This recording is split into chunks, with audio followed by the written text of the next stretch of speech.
যে নারী প্রতিদিন 10টি কাজ করবে ওই নারী পৃথিবীর সবচেয়ে সুখী হবে।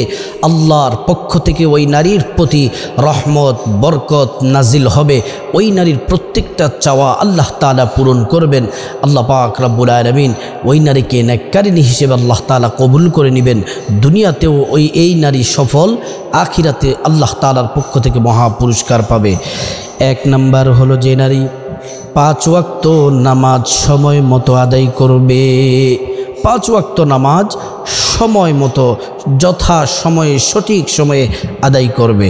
আল্লাহ তাআলা এই যথা সময়ে নামাজ সম্পর্কে কোরআনের মধ্যে আল্লাহ বলছেন, ইন্নাস সালাতা কানাত আলাল মুমিনিনা কিতাবাম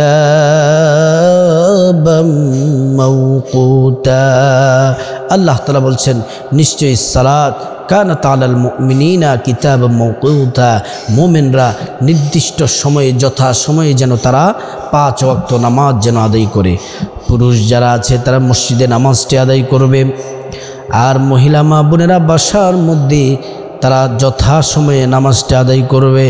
আর মহিলাদের জন্য উত্তম সময় হচ্ছে আজানের সাথে সাথে নামাজটি আদায় করে নেওয়া। সুবহানাল্লাহি ওয়া বিহামদিহি। মহিলারা একটু নামাজের ব্যাপারে উদাসীন থাকে, নামাজ দেরি করে পড়ে, অনেকে পড়তে চায় না। না, নামাজ পড়বেন, যথা সময়ে নামাজ পড়বেন, আল্লাহর পক্ষ থেকে রহমত বরকত নাজিল হবে এবং আল্লাহ তাআলা গুনাহ মাফ করে দিবেন। রাসূলুল্লাহ সাল্লাল্লাহু আলাইহি ওয়াসাল্লাম বলছেন ইবাদতের মধ্যে সবচেয়ে শ্রেষ্ঠ ইবাদত হচ্ছে নামাজ, কারণ এই নামাজে কোরআন তেলাওয়াত আছে, নামাজে আল্লাহ পাকের জিকির আছে, নামাজে দুরুদ আছে, নামাজে তসবিহ আছে, নামাজে আল্লাহর প্রশংসা আছে। এজন্য নামাজ বেশি বেশি করে পড়বেন। বিপদে পড়েছেন, আপনি 2 রাকাত নফল নামাজ পড়ে ফেলেন, আল্লাহর কাছে চান, বিপদ দূর হয়ে যাবে। আল্লাহ কোরআনে বলছেন, ইয়া আইয়ুহাল্লাযীনা আমানুস্তাঈনু বিস-সাবরি ওয়াস-সালাহ।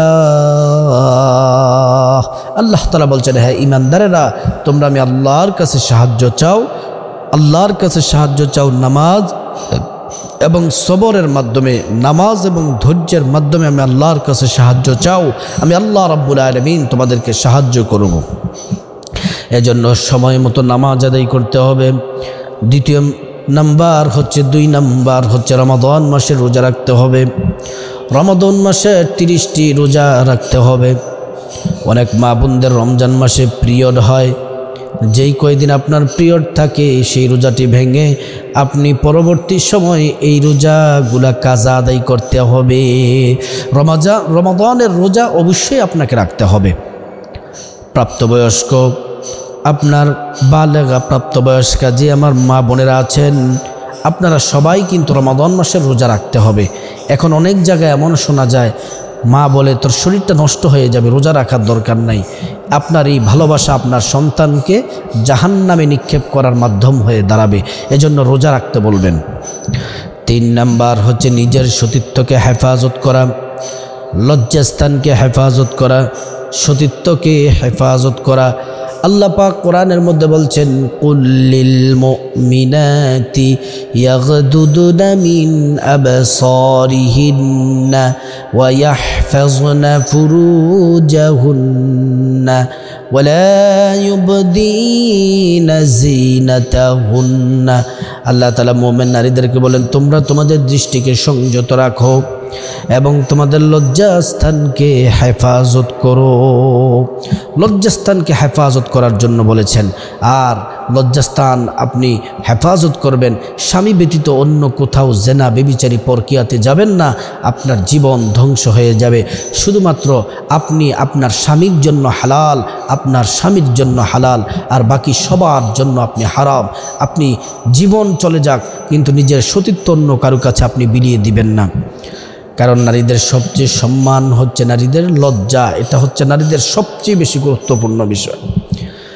আল্লাহ রাব্বুল আলামিন কোরআন আল কারীম আল্লাহ তাআলা বলছেন, ওয়াকারনা ফি বুয়ুতিকুন্না ওয়ালা তাবাররাজনা তাবাররুজাল জাহিলিয়াতিল উলা। আল্লাহ তাআলা বলছেন তোমরা আইয়ামে জাহিলিয়াতের নারীদের মতো তোমরা অবাধে ঘর থেকে বের হইও না, প্রয়োজন ছাড়া ঘর থেকে বের হইও না, প্রয়োজন ছাড়া পরপুরুষের কাছে কখনোই তোমরা পরপুরুষের সামনে যেও না। যদি তোমাদের প্রয়োজন হয় কোথাও যেতে, পর্দা করে আল্লাহর বিধান মেনে তারপরে তোমরা বের হও। এজন্য 3 নাম্বার হচ্ছে নিজের সতীত্বকে হেফাজত করা। 4 নাম্বার হচ্ছে স্বামীর খেদমত করা। স্বামীকে খেদমত করতে হবে। আপনি যদি জান্নাতে যেতে চান মা বোনেরা, স্বামীর খেদমত অবশ্যই করতে হবে। স্বামীর খেদমত ছাড়া আপনি জান্নাতে যেতে পারবেন না। কারণ আল্লাহ রসুল সাল্লাল্লাহু আলাইহি ওয়াসাল্লাম বলছেন আল্লাহর ইবাদতের পরে আল্লাহ তাআলা যদি কাউকে যদি সিজদা দেওয়ার অনুমতি দিত, তাহলে প্রত্যেকটি স্ত্রীকে বলতেন যে তোমরা তোমাদের স্বামীকে সিজদা করো, কিন্তু আল্লাহ ছাড়া কাউকে সিজদা দেওয়ার অনুমতি নেই। এজন্য এটা দিয়ে স্বামীর মর্যাদাকে আল্লাহ তাআলা বুঝিয়েছেন, রসুল বুঝিয়েছেন।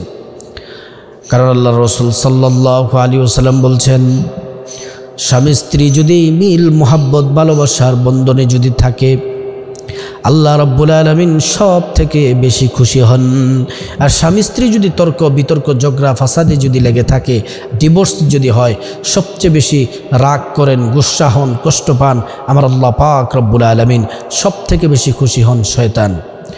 রাসূলুল্লাহ সাল্লাল্লাহু আলাইহি ওয়াসাল্লাম বলছেন স্বামী স্ত্রী যখন মিল মোহাব্বত ভালোবাসার মধ্যে থাকে, আমল নামার মধ্যে আল্লাহ তাআলা নেকি দিতেই থাকেন সুবহানাল্লাহি ওয়া বিহামদিহি। 5 নাম্বার হচ্ছে স্বামীর ধন সম্পদকে হেফাজত করা। টাকা পয়সা, তারপর স্বর্ণ গয়না, বাড়িঘর, এগুলাকে আমানতের সাথে আপনি ধন সম্পদকে হেফাজত করা। স্বামীর জামা কাপড়কে সুন্দর করে রাখা, টাকা পয়সাকে আমানতের সাথে রাখা, এবং আপনার বাড়ির দলিলপত্র যা কিছু আছে সব কিছু আপনি আমানত করে রাখা, যেন স্বামীর কোনো সম্পদ যেন নষ্ট যেন না হয়। স্বামীর সব কিছুই আপনি দায়িত্ব নিয়ে সব কিছুই আপনি হেফাজত করে রাখা। 6 নাম্বার হচ্ছে গীবত থেকে বেঁচে থাকা। এটা হচ্ছে নারীদের, মা বোনদের অত্যন্ত জঘন্য একটি অভ্যাস। তারা গীবত করতে পছন্দ করে। বলবেন যে হুজুর গীবত কি? একটা মানুষ আপনার সামনে নাই, তার ব্যাপারে কিছু বলাই হচ্ছে গীবত। প্রশংসা করতে পারেন কিন্তু খারাপ বদনাম কোনো কিছু বলা, এটাই গীবত। আর যদি কেউ যদি কাউকে গীবত যদি করে, তার আমল আল্লাহ তাআলা নষ্ট করে দেন। আর গীবত যারা করে আল্লাহ তাআলা তাদের আমল, নামাজ, রোজা, ইবাদত, বন্দেগী সব আল্লাহ তাআলা নষ্ট করে দেন। 7 নাম্বার হচ্ছে হিংসা করা যাবে না। হিংসা, আপনার টাকা আছে হিংসা করা যাবে না, আপনার বিল্ডিং বাড়ি আছে হিংসা করা যাবে না, আপনার স্বামীর ক্ষমতা আছে হিংসা করা যাবে না, আপনি এলাকার জমিদার, জমিদারের বউ, জমিদারের নাতি পুতি, কিন্তু আপনি এলাকার দরিদ্র মানুষদের সাথে আপনি খারাপ আচরণ করেন, জুলুম করেন, এটা যদি করেন আল্লাহ পাক রব্বুল আলামিন আপনাকে ঘৃণা করবেন আর আপনাকে আল্লাহ তাআলা শাস্তির আওতাধীন আনবেন। এজন্য হিংসা করা যাবে না। অন্তরে রাখবেন হৃদয়ে রাখবেন ভালোবাসা, মানুষের জন্য কাজ করবেন, এর বিনিময়ে আল্লাহ তাআলা আপনাদেরকে প্রতিদান দিবেন। 8 নাম্বার হচ্ছে খোঁটা দেওয়া যাবে না। খোঁটা দেওয়া যাবে না। একটা মানুষকে উপকার করেছেন, নারীদেরকে, মা বোনদেরকে বলছে উপকার করেছেন, আলহামদুলিল্লাহ, এটা অবশ্যই ভালো কাজ। কিন্তু কিছুদিন পরে আপনি মানুষের কাছে বলে বেড়ান আমি তার জন্য এটা করেছি, ওইটা করেছি, এই বিপদে দাঁড়িয়েছি, এই কাজটা করে দিয়েছি, এগুলা বলা হচ্ছে খোঁটা। আর আপনি খোঁটা দিলে আপনি যেই কাজটি করে দিয়েছেন সব আপনি পাবেন না, হিতে আপনি গুনাহগার হবেন। এজন্য খোঁটা দেওয়া যাবে না। 9 নাম্বার মিথ্যা বলা যাবে না। যত কঠিন সময় আসুক মিথ্যা বলা যাবে না। আল্লাহ তাআলা মিথ্যাবাদীদেরকে ভালোবাসেন না। রাসূলুল্লাহ সাল্লাল্লাহু আলাইহি ওয়াসাল্লাম মিথ্যাবাদীদেরকে ভালোবাসেন না। আর মিথ্যাবাদী যারা, তাদের উপরে আল্লাহর লানত, লানাতুল্লাহি আলাল কাযিবিন, মিথ্যাবাদীদের উপর আল্লাহর লানত। আল কিযবু উম্মুয যুনুব, রাসূলুল্লাহ বলেন মিথ্যা হচ্ছে সকল পাপের মূল। মিথ্যা হচ্ছে সকল পাপের মূল। আস-সিদকু ইউনজি ওয়াল কিযবু ইউহলিক, সত্য মুক্তি দেয়, মিথ্যা ধ্বংস করে দেয়। এই জন্য মিথ্যা বলা যাবে না। 10 নাম্বার স্বামীর জন্য সবসময় কল্যাণ কামনা করবেন, স্বামীর জন্য দোয়া করবেন। আল্লাহর কাছে নেক হায়াত চাইবেন, সুস্থতা চাইবেন, ব্যবসা বাণিজ্যে বারাকাত চাইবেন, স্বামী স্ত্রী একজন আরেকজনের জন্য দোয়া করবেন, একজন আরেকজনের জন্য দোয়া করলে দোয়া কবুল করে নেবেন আমার আল্লাহ। এজন্য প্রিয় দিনদার ইমানদার মুসলিম ভাই বোনেরা, বিশেষ করে মহিলা মা বোনদেরকে বলছি, আপনারা যদি মা বোনেরা এই 10টি কাজ যদি করতে পারেন, পৃথিবীর সবচেয়ে বেশি সেরা সুখী হবেন এবং আপনার সংসারে কোনো অভাব থাকবে না। আল্লাহ তাআলার পক্ষ থেকে আপনার সংসারে রহমত বরকত নাজিল হতে থাকবে। আল্লাহ পাক রব্বুল আলামিন সকল মা বোনদেরকে এই 10টি কাজ করার আল্লাহ তাআলা তৌফিক দান করুন।